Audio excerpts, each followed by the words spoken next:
Let me ask you something. Why is it that some real estate investors struggle for years to raise even one single dollar, while others quietly go out and raise over $1 million in private money? What do they know that the rest of the market doesn't know? And more importantly, how do you get access to that skill set? Today, I've got a guy who's done exactly that. Daniel Martinez didn't come into real estate with a silver spoon. He came in with curiosity, grit, and a willingness to solve the problems other real estate investors avoid.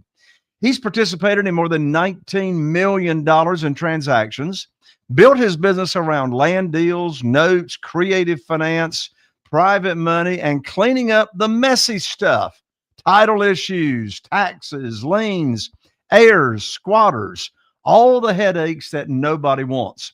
He's also the author of Originate, built a CRM platform called Nytfire, created Originate AI to help investors evaluate deals faster. And somehow, on top of all that, he's hosted over 600 podcast episodes. But the reason he's here today is simple. We want to dive in specifically and talk with Daniel how he's personally raised over $1 million in private money.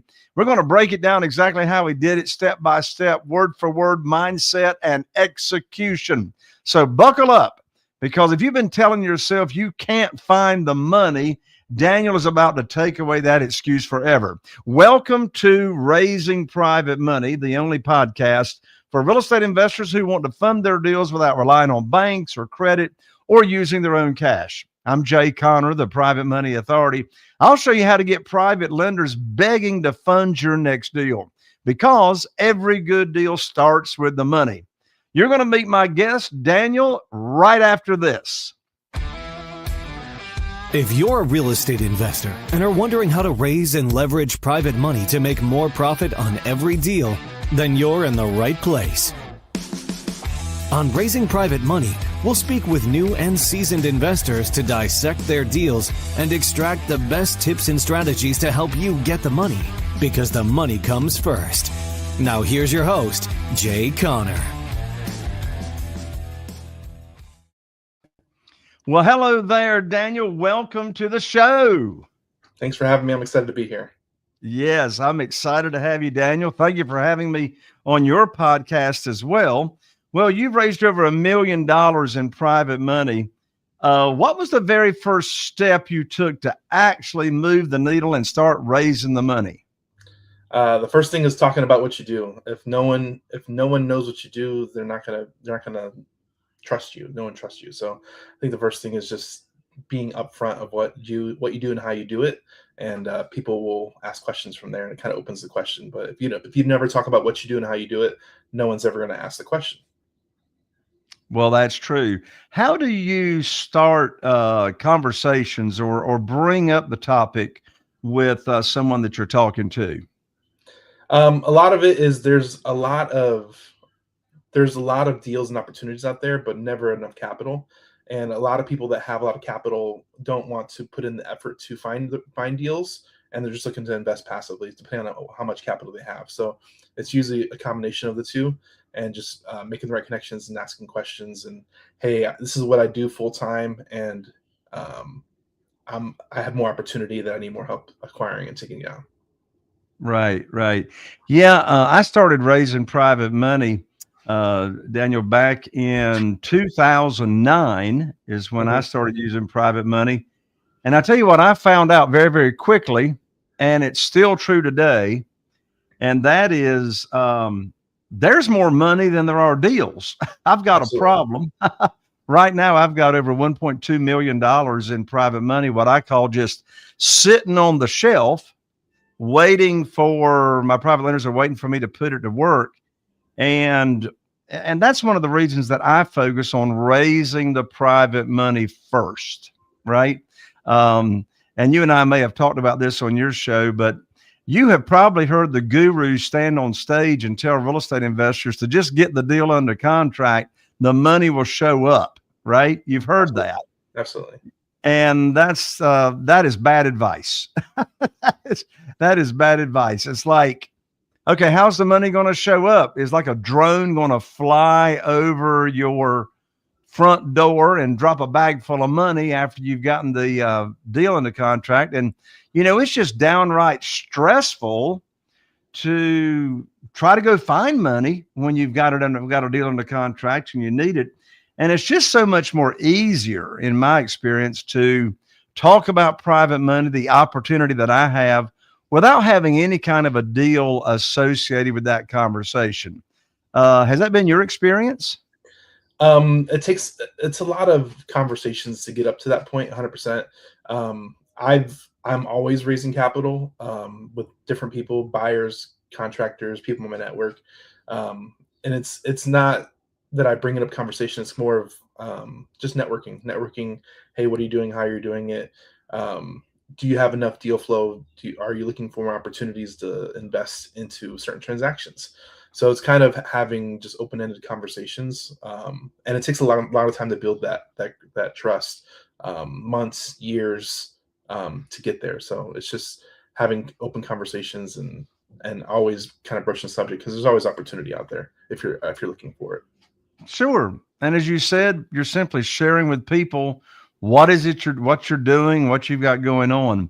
Now, you have built your real estate investing business solving what I call the messy deals: title issues, taxes, liens, heirs.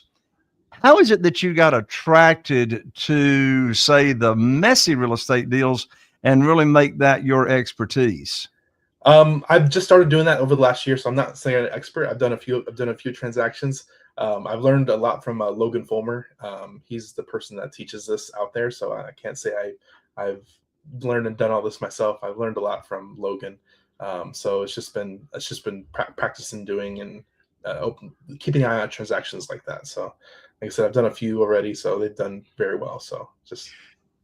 Do you think those deals are more lucrative because other real estate investors just don't want to deal with those type of situations? It's every investment is a risk. It's understanding your risk, though. So if you understand the laws and the resolution to find out the results, that's where a lot of this effort comes in. So a lot of people don't know about insurance, title insurance, heirship, depending on the state, probate, and how those laws work. If you do a little due diligence, and this is one of the things where like AI in general comes in, if you're willing to do a little bit of research and learn how to solve these things, that's where you get the upper hand over a lot of other investors that aren't doing stuff creatively. Yeah, that's for sure makes sense. Now, as I said in the introduction, you've participated in over $19 million in transactions.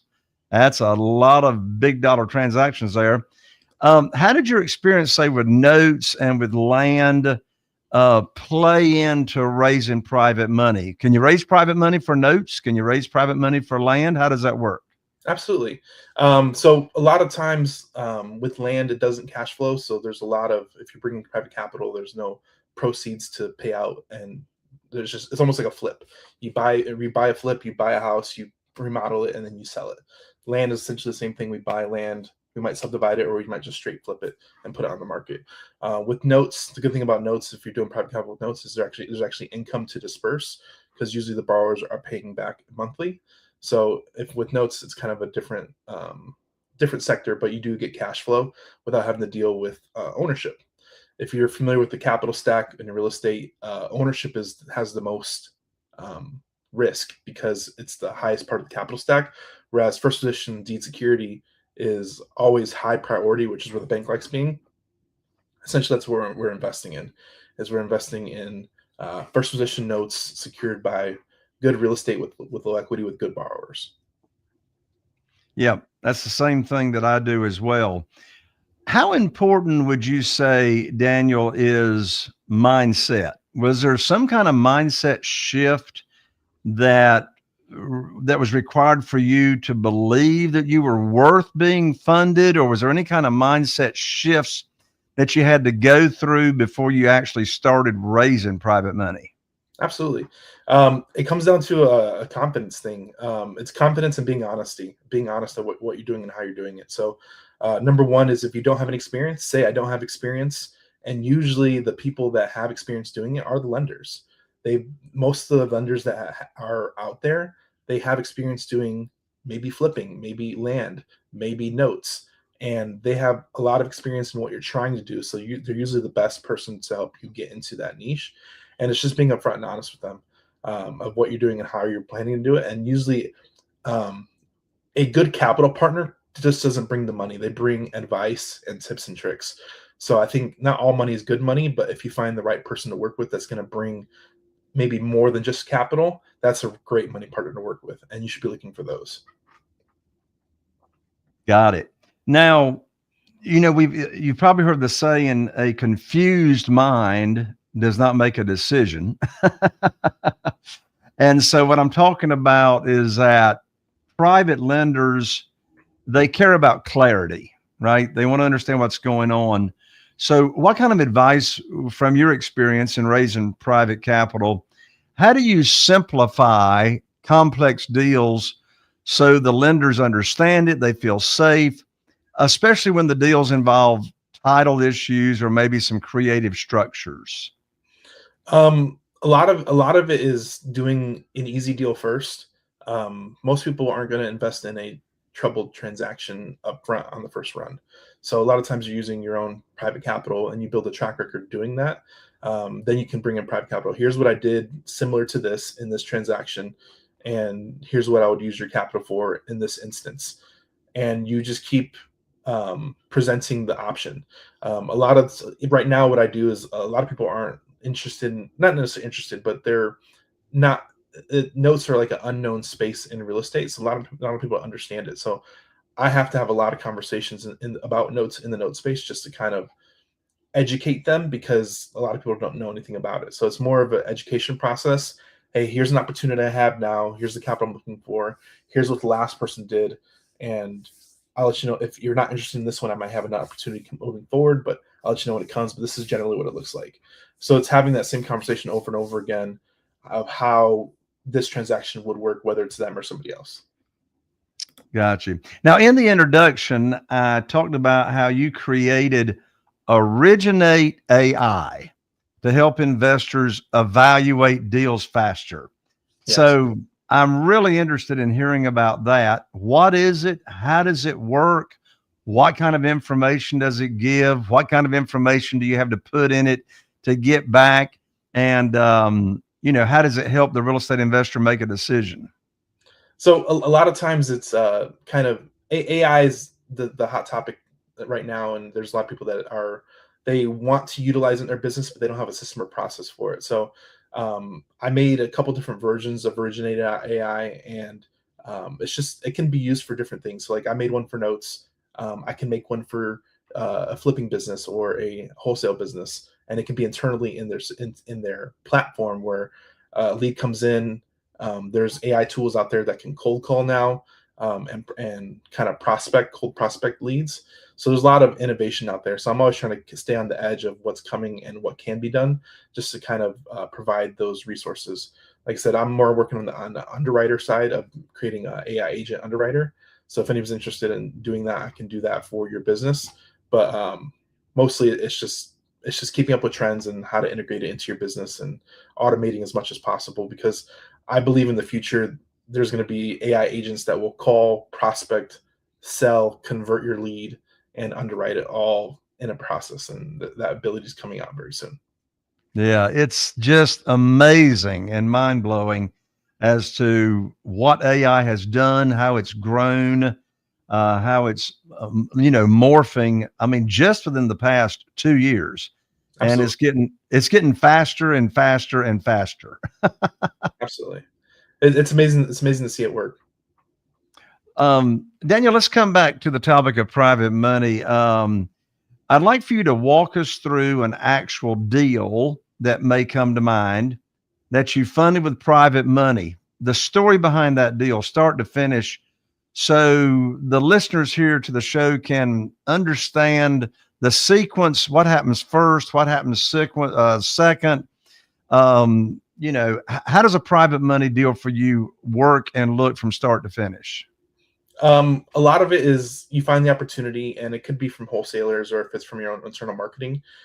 Then from there, I've been using AI a lot more to kind of create like a deal analysis, even up to like a PDF. So I've been creating, and this can be automated as well, but kind of deal analysis. I've been using it for underwriting to pull up comps. And then I'll usually verify that before I push it out. But I usually give it a summary, ROI, and what type of return, and I'll have it generate me a whole packet. And I'm, like I said, I'm leveraging AI a lot more these days. But from there, I will then push it out to my investors. Like I said, I have a few that I can go to generally for most things. And then if none of them want to fund it, I'll usually go out to my broader list. But I have like a pocket funders that are looking for direct opportunities. But generally from there, like I said, it's kind of packaging and formatting the deal where an investor understands. And it's usually I'll call the investor first. That's depending on what type of package it is. So if I'm doing notes, I'm definitely going to call my note lender. Whereas if I'm doing a land deal, I'm not going to call my note lender because they might not be interested in that type. So it's understanding what your lenders want to lend on and what they understand. And it's kind of formulating and having different lenders for different things, because you might have that lender's going to fund all your flips, but not your rentals. So you have to figure out what they're interested in and what type of risk tolerance they're interested in and timelines and ROI. And you kind of take it from there. So you may have some private lenders that are funding your flips for single family houses, then different private lenders are interested in buy and hold for your rentals. And then you got different private lenders that would fund your notes, right? Really? Yep. Awesome. And it also sounded like when you have a deal to be funded, do you send that deal out to more than one of your private lenders to see which ones are interested in it first? I usually send it to my direct, I have like an internal pocket list that they fund most of my transactions. So I'm usually looking to those first, just because I have you have a track record with them, So once you have a track record with them, it makes it a lot easier. And then you send it out to everybody as a whole, because you don't know who's going to be your new internal pocket lender. So it's one of those things where you work it, and like I said, you want to have more people than not. So it's just building that list and building that trust over time. There you go. Sure. Now, Daniel, you've hosted more than 600 podcast episodes on your podcast. Would you say that being a host of a podcast has helped private lender relationships come about that maybe you would not have had, or not really? I think we're in the day and age where you need to connect with your audience, and social media and podcasting kind of opens up that doorway. A lot of people want to know who you are without having a conversation with you, especially in this day and age. So they want to find you on LinkedIn. They want to find you on YouTube. They want to find you on Twitter. They want to find you on Instagram. Like, you want to be readily available, Googleable, and they want to know what you're about, essentially. If they don't have a relationship with you, usually most people are going to do their due diligence on you prior to that. So you need to have some type, if you're going to do this long term, you need to have some type of presence out there. And this comes out to being uncomfortable, having conversations that you might not want to have at first. But if you put yourself out there, people will find you. And if nobody knows who you are, no one's going to trust what you do and how you're doing it. Well, and being the host of a podcast like you are, it's a great way to be seen as the authority, the expert, have the credibility. And I can certainly see how doing over 600 episodes would lend itself to positioning you as being the person with a lot of credibility. So from your experience, you remember what it was like when you hadn't raised any private money and you were just starting out. For the real estate investor listening here who's got no private lenders, no track record, and lacks confidence, what's the simplest, lowest resistance way you would advise them to start moving towards raising private money? It all starts with online. I think my first private investor came from Facebook, and it was just having conversations. Hey, do you have any opportunities to lend? My family personally didn't lend at any transactions for years. It took like 4 or 5 years personally. And I never asked them either. It was one of those things where they kind of broached me about it. But a lot of it is your internal circle. A lot of people are paying attention online as a whole, no matter what your favorite platform is. There's Twitter, there's LinkedIn, there's Facebook. Pick one, pick them all, do them all. Just post consistently what you're doing and how you're doing it, and people will come along. Hey, I have an opportunity for XYZ. Anybody interested? Da da da da da. And somebody will come out of the woodworks most of the time if they've been watching long enough that, hey, I have 20,000, 50,000, 100,000 for that transaction. It hasn't been filled yet. And a lot of times it's being comfortable, just being freely of what you're doing and how you're doing it. So if you're afraid to post and shake hands and have Zoom calls or however you want to network and meet these people, if you're afraid of that, you're never going to raise the capital you need. But it starts with being out there. Absolutely. I couldn't have said it more better, Daniel. What's the best way for people to reach out to you, Daniel? Maybe somebody wants to learn more about being a private lender for you and get passive income coming in. If they want to continue the conversation, what's the best way to connect with you? So you can actually Google me. I'm all over the place, but my main website is nytfire.com, Nytfire.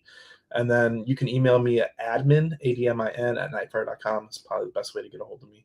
But I have a lot of information on YouTube and there's a lot of stuff out there. I have a book, originate.nytfire.com. Definitely get your copy. Nytfire podcast on YouTube. There you go, originate.nytfire.com. You can get a signed copy there. I'm on Amazon. You can definitely pick up a copy on Amazon directly as well if you're overseas. Excellent. Well, all these URLs will be in the show notes.